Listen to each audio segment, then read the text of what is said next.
Doctor Mohammad ইউনূসের যে অন্তর্বর্তীকালীন সরকার, সেখানে উপদেষ্টা রূপে একজন চলচ্চিত্রের পরিচালক, নাটক নির্মাতা এবং সাংস্কৃতিক ব্যক্তিত্ব জনাব মুস্তাফা সরোয়ার ফারুকী, তাকে নিয়োগ দেওয়া হয়েছে।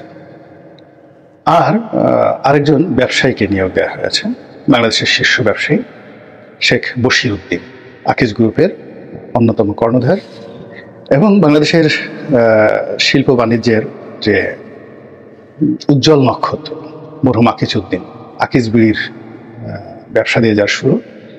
তো তিনি যে বাংলাদেশে ব্যবসা বাণিজ্যে মাইলস্টোন স্থাপন করেছেন, তার সন্তানেরা, তার একাধিক বিয়ে ছিল, 4টি বিয়ে তিনি করেছিলেন এবং তার সেই 4 ঘরের সন্তান সন্ততি মিলিয়ে এখন প্রায় 15-16 জন।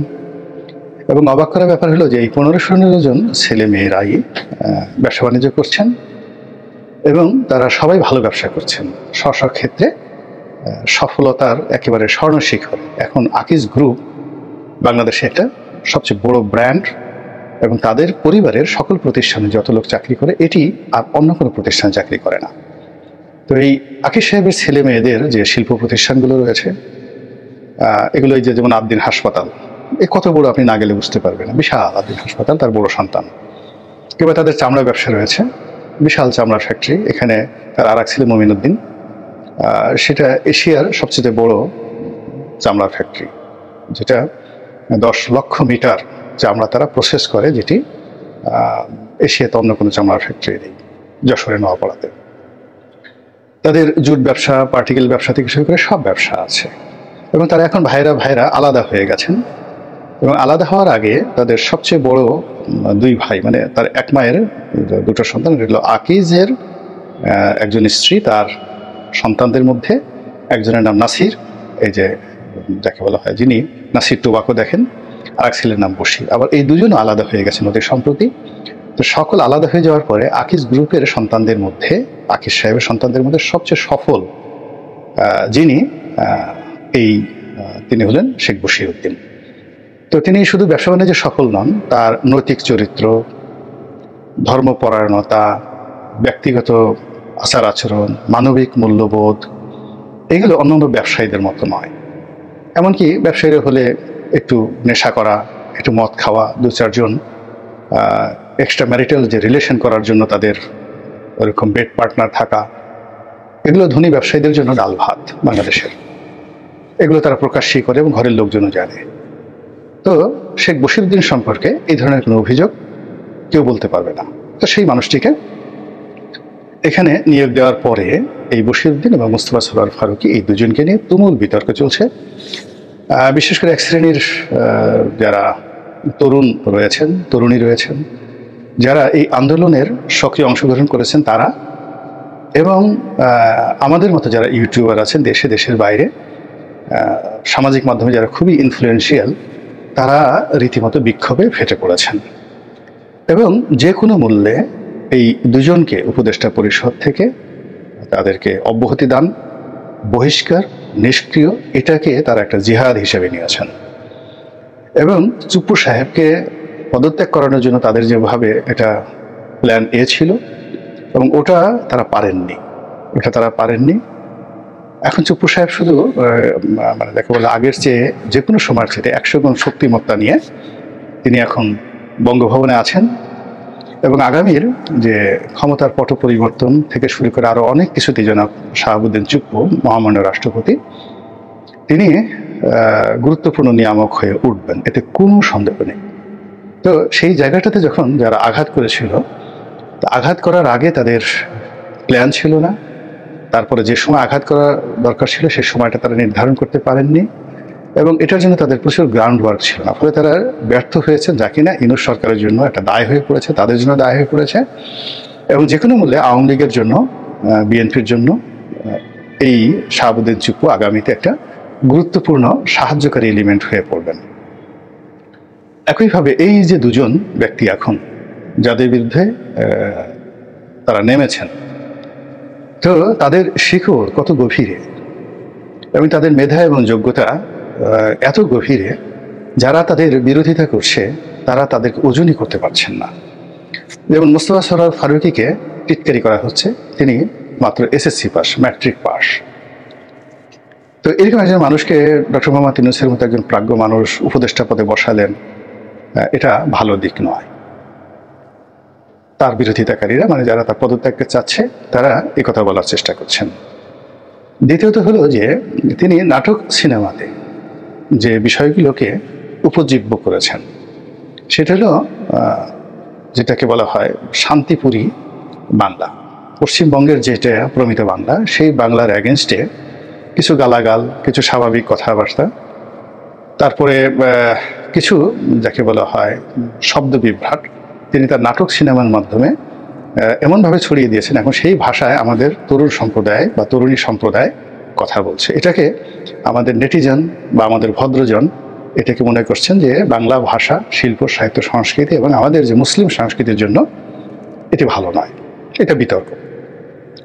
তৃতীয়ত মিস্টার মোস্তফা সরোয়ার ফারুকী মনে করা হয় যে তিনি যে সমকামিতা, অর্থাৎ নারী এবং নারীর সঙ্গে যে সেক্সুয়াল রিলেশনশিপ, বিবাহ, মানে আল্লাহর আইন, ধর্মীয় আইন, এগুলোর বিপরীতে নারী এবং নারীর মধ্যে যে সমকামিতা, পুরুষ এবং পুরুষের মধ্যে যে সমকামিতা, এটা তিনি প্রমোট করে আসছেন তার কথাবার্তা, তার নাটক সিনেমার মাধ্যমে।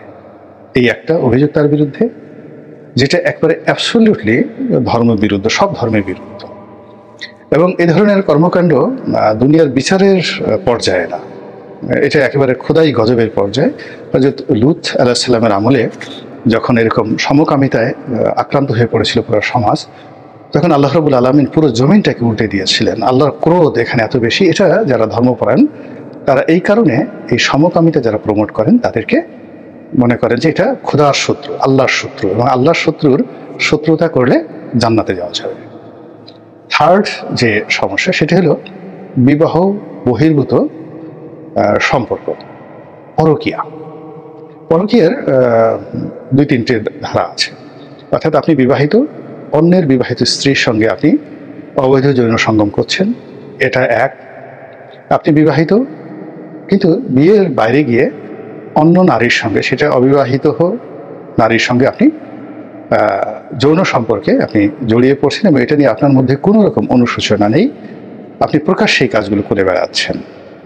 তো এটাকে অনেকে পারভার্সন বলে, এটাকে অনেকে এক্সট্রা ম্যারিটাল রিলেশনশিপ বলে, এটাকে সেক্সুয়াল পারভার্সন বলে, তারপরে আরও অনেক কিছু এটা রয়েছে, যা কিনা মানব জাতির সৃষ্টি হওয়ার পর কোনো সমাজ, কোনো রাষ্ট্র এগুলোকে ইতিবাচক অর্থে বলেনি। তো এই বিষয়গুলো মিস্টার ফারুকী তার নাটক সিনেমাতে তিনি এটা চমৎকারভাবে ফুটিয়ে তুলেছেন এবং জনপ্রিয় করার চেষ্টা করেছেন। প্রায় তার সব নাটকই এরকম এক্সট্রা ম্যারিটাল সম্পর্ক, বিয়ে বহির্ভূত, স্বামী হয়তো বিদেশে, স্ত্রী এখানে কারোর সঙ্গে রঙ্গলীলা করছেন, বা ছেলেরা একটা ফ্ল্যাটে থাকে, লিটনের ফ্ল্যাটে থাকে, ওখানে আপনি ইচ্ছে করলে গিয়ে সেখানে আপনি সেক্সুয়াল রিলেশনশিপ করে আসতে পারেন, আপনার কারো কারো পছন্দ হলো, চল লিটনের ফ্ল্যাটে যাই। এরকম অনেকগুলো বিষয় তার বিরুদ্ধে রয়েছে। এটা নিয়ে যারা এখন এই সরকারের সাথে কর্তা ব্যক্তি পিছন থেকে প্রমোট করছেন, জামাত, হেফাজত থেকে শুরু করে হিজবুত তাহরির যারাই বলেন না কেন, তারা মনে করছেন যে মিস্টার ফারুকীর এই নিয়োগের মাধ্যমে তাদেরকে চপেটাঘাত নয়, মানে গালের উপর থাপ্পড় নয়, তাদেরকে জুতো দিয়ে পিটালে, তাও আবার জুতোর সঙ্গে মনুষ্যবিষ্ঠা লাগিয়ে যদি তাদের গালে আচ্ছা মতো জুতো পিটা করা হতো, তাহলে তারা যেভাবে অপমানিত, লাঞ্ছিত হতেন, কষ্ট পেতেন, ঠিক এই মিস্টার ফারুকীর যে নিয়োগ, এই নিয়োগের ফলে তাদের অপমানটা তার চেয়ে বেশি হয়েছে। এর কারণ হলো তারা এর বিরুদ্ধে ওয়াজ করছেন, এর বিরুদ্ধে আন্দোলন করছেন, এর বিরুদ্ধে একটা রাষ্ট্র তারা গঠন করতে চাচ্ছেন, যেখানে হিজাব তারা ফরজ করতে চাচ্ছেন, যেখানে শরিয়া আদালত তারা চালু করতে চাচ্ছেন, যেখানে জেনা ব্যভিচারের যাকে বলা হয় শাস্তি হিসেবে তারা পাথর মারতে চাচ্ছেন, যেখানে খিলাফত কায়েম করতে চাচ্ছেন, সেখানে শিল্প এবং সাহিত্য, সংস্কৃতি, নাটক থেকে শুরু করে বই পুস্তক, পুরো এই সংস্কৃতি মন্ত্রণালয়, চলচ্চিত্র, নাটক, সব জায়গাতে মিস্টার মোস্তফা সরোয়ার ফারুকীকে বসিয়ে দেওয়া হয়েছে। কাজে সবাই তার বিনাশ চাচ্ছেন, পদত্যাগ চাচ্ছেন, কিন্তু এখনো পর্যন্ত তার কোনো লক্ষণ দেখা যাচ্ছে না। এখন এটার ভবিষ্যৎ কি? মানে যারা আন্দোলন করছেন বা যারা তার পদত্যাগ করছেন, তারা কি সফল হবেন, নাকি মিস্টার ফারুকী যেখানে আছেন তিনি সেখানে থেকে তার যে কর্মকাণ্ডগুলো, তার যে মাস্টার প্ল্যানগুলো, এগুলো তিনি আরও সুন্দরভাবে করে যাবেন। আমার কাছে এখানে কোনো পক্ষপাতিত্ব না নিয়ে যেটা মনে হয় সেটা হলো মিস্টার বশিরউদ্দিন বা মিস্টার ফারুকী, তাদের শিক্ষা দীক্ষা যাই থাকুক না কেন, মিস্টার বশির লেখাপড়া জানা মানুষ, ফারুকী সাহেব স্বশিক্ষায় শিক্ষিত, ইন্টারমিডিয়েট বা ম্যাট্রিক পার যাই হোক না কেন, তার যে যোগ্যতা নাট্য নির্মাণে, তারপরে চিত্রনাট্য লেখার ক্ষেত্রে, তারপরে তার যে সিলেকশন মানে অভিনেতা অভিনেত্রী সিলেকশন, এবং সেখান থেকে অভিনেতা অভিনেত্রীদের ভিতর থেকে যাকে বলা হয় বের করে, মানে যাকে বলা হয় অভিনয় বের করে জনগণকে উপহার দেওয়ার ক্ষেত্রে এই মুহূর্তে সমসাময়িক আমলে তার চেয়ে ক্রিয়েটিভ, আকর্ষণীয় এবং কমার্শিয়ালি ভায়াবল কোনো মানে চলচ্চিত্র পরিচালক নেই। একটা সময় আমরা আলমগীর কবিরকে জানতাম যে সে ফিচার ফিল্ম করতেন, সীমানা পেরিয়ে এরকম বিখ্যাত, বা জহির রায়হান খুব বড় চলচ্চিত্রকার ছিলেন, কিন্তু সেই ডকুমেন্টারি বা ফিচার ফিল্মের ক্ষেত্রে। কমার্শিয়াল ফিল্মে গাজী মাজহারুল আনোয়ার বা দিলওয়ার জাহান ঝন্টু অতুলনীয় তারা করেছেন, চমৎকার তারাও এই সকল কাজকর্ম করেছেন। আবার ক্লাসিক যে সিনেমা, সেখানে আমজাদ সাহেব তিনি খুব ভালো পরিচালক ছিলেন, তারপরে আরও অনেকে ছিলেন, আমি এই মুহূর্তে নাম বলে সেই সূর্য দীঘল বাড়ি থেকে শুরু করে আরও অনেক মহান চলচ্চিত্র বাংলাদেশে হয়েছে। কিন্তু একই জায়গার মধ্যে বিনোদন, তারপরে কমার্শিয়াল ফিজিবিলিটি, তারপরে একই জায়গার মধ্য থেকে মেসেজ দেওয়া, মানে এই যে বহুমুখী যে প্রতিভা, এই বহুমুখী প্রতিভা মিস্টার ফারুকীর যেটা আছে, এটার সঙ্গে খান আতাউর রহমান, ওই এখন যে আগুন যে আছেন ওনার, বা জাফর ইকবাল সাহেবের ভগ্নিপতি সাবিনা ইয়াসমিন, নীলুফার ইয়াসমিন, মানে নীলুফার ইয়াসমিনের হাজব্যান্ড সাবিনা ইয়াসমিনের ভগ্নিপতি সেই খান আতাউর রহমান, একমাত্র তার সঙ্গে তুলনা করা যেতে পারে। কিন্তু তাদের যে মান আর এই যুগের সাথে, মানে বর্তমান যুগের সাথে আসলে মোস্তফা সরোয়ার ফারুকীর কোনো তুলনা হয় না। হোয়াট এভার মেবি, সে একটা অ্যাডাপশন করে ফেলেছে, একটা শ্রেণী তৈরি করে ফেলেছে।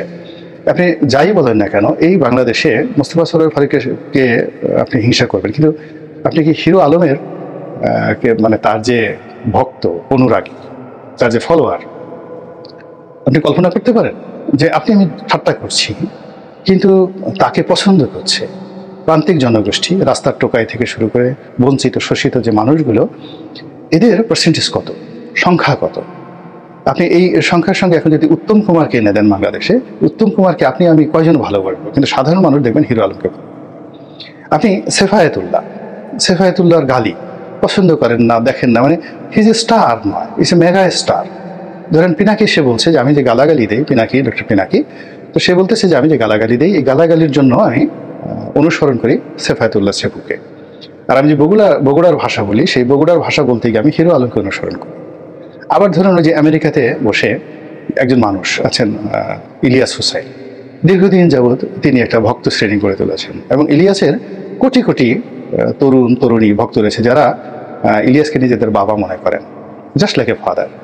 যদি বলা হয় ফাদার অফ দ্য নেশন হবে, এবং ইলিয়াস যদি সেখানে দাঁড়ায়, অনেকে বলবে যে ফাদার অফ নেশন অমুকের পরিবর্তে আমরা ইলিয়াসকে আমাদের ফাদার অফ নেশন বানাতে চাচ্ছি। এর কারণ হলো ইলিয়াস যে কাজগুলো করছে, অর্থাৎ সে কুটনামি করছে, তারপরে কোন টেলিভিশনের সুন্দরী নায়িকা কার সঙ্গে বিছানায় ঘুমাচ্ছে, তারপরে সত্য হোক মিথ্যা হোক সেটা বড় ব্যাপার। এই যে মানুষের যৌন জীবন নিয়ে, মানুষের ব্যক্তিগত বিষয় নিয়ে গীবত করার, আপনার প্রত্যেকটা মানুষের মধ্যে যে একটা যন্ত্র থাকে, সব মানুষ কিন্তু গীবত মানে শুনতে চায় এবং গীবত করতে চায়, সবাই পারে না, খুব অল্প, মানে 1 in a million, মানে 10 লাখ লোকের মধ্যে একজন লোককে আল্লাহ রাব্বুল আলামিন এই সুযোগ দিয়েছেন, নিয়ামত দিয়েছেন, যিনি গুজব শুনতে চান না এবং গুজব বিশ্বাসও করে না, গুজবের দিকে মন দেয় না। আর বাকি লোক ওয়াজ করবেন, কিন্তু তার বাদ দিয়ে যদি এখন কোথাও কোনো একটা গুজব বলেন, কিচ্ছা বলেন, কাহিনী বলেন, ফলে কি হচ্ছে, আমাদের এখানে ওয়াজের ময়দানগুলো এখন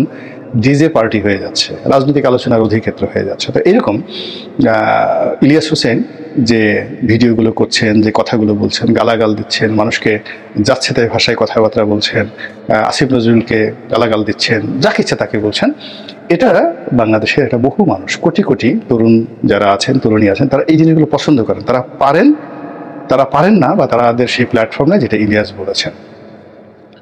তো এখন সেই ইলিয়াসকে যদি আপনার মোকাবেলা করতে হয়, সেফায়েতুল্লাহকে মোকাবেলা করতে হয়, পিনাকিকে মোকাবেলা করতে হয়, you need more and more যাকে বলা হয় ভার্সেটাইল ক্যারেক্টারিস্টিক্স তাদের চেয়ে বেশি। যেমন দেখা গেল মিথিলা ফারজানা 71 টেলিভিশনের, আমি নামই বললাম যেহেতু তাকে নিয়ে ইলিয়াস বলেছে, এখন তাকে শাড়ি খোলানো হয়েছে, ব্লাউজ খোলানো হয়েছে, সে কি কি করেছে, যত রকম কথা তাকে নিয়ে একটা নারীকে অপমান করার জন্য যা যা করা দরকার সবই সে সেইভাবে বলেছে, লোকজন হা হা করে সেটা শুনেছে। এখন ইলিয়াসের উপরে যদি আপনাকে মাতুব্বরি করতে হয় তাহলে আপনাকে আরও মিথিলা ফারজানার সে সুন্দরী, তার সে আকর্ষণীয় একজন নারীকে আরও বেশি নিকৃষ্টভাবে অশ্লীলভাবে উপস্থাপন করার যোগ্যতা থাকতে হবে। এই কথাগুলো বললাম এই কারণে যে মোস্তফা সরোয়ার ফারুকীর বিরুদ্ধে যারা লেগেছেন তারা মোস্তফা সরোয়ার ফারুকীর যে যোগ্যতা, তার যে ইনফ্লুয়েন্স, তার যে কানেক্টিভিটি বাংলাদেশে, তার ধারের কাছে এখনো পর্যন্ত পৌঁছাতে পারেন। ইন টার্মস অফ যাকে বলা diplomacy, in terms of communication, এখন বাংলাদেশের প্রথম আলো, ডেইলি স্টারের মতো পত্রিকা তাকে প্রমোট করছে। তারপরে ভারতের পশ্চিমবঙ্গের আনন্দবাজার বলেন, অমৃতবাজার বলেন, হিন্দু বলেন, তাকে প্রমোট করছে। এবং আমেরিকা এবং ইউরোপের অনেকগুলো প্রতিষ্ঠান রয়েছে যারা এই মানে সমকামী প্রতিষ্ঠান রয়েছে, তারা তাকে প্রমোট করছেন। এমনকি আমেরিকাতে সরকারিভাবে, রাষ্ট্রীয়ভাবে এই সমকামিতাকে বৈধতা দেওয়া হয়েছে, শুধু আমেরিকা না, ইউরোপের অনেক দেশে।